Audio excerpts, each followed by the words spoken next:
dulong namin mga farmers dito sa kuano, sa area. Agian na nato karon ang ato ang buwan mao ni day among area mga ka-farmers. So dito pa man sa lugot because ito ta mag ano kuan sa baye ko ninyo mga ka-farmers. Ana day ko mga atong nisugo magpasaka no. Mo ni yan sawa yan farmers.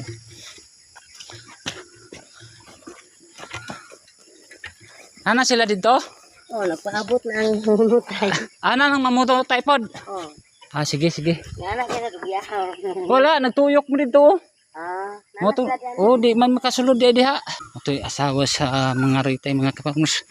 Ana ra di atong sa mga mo ni akong gilas nga kuan mga ka-farmers. So, i-update mo namunga na. Yan yan.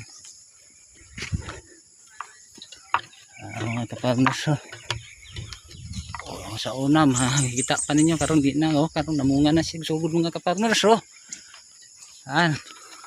So medyo nanatay kumbaga nanay si 70% mga ka-farmers no.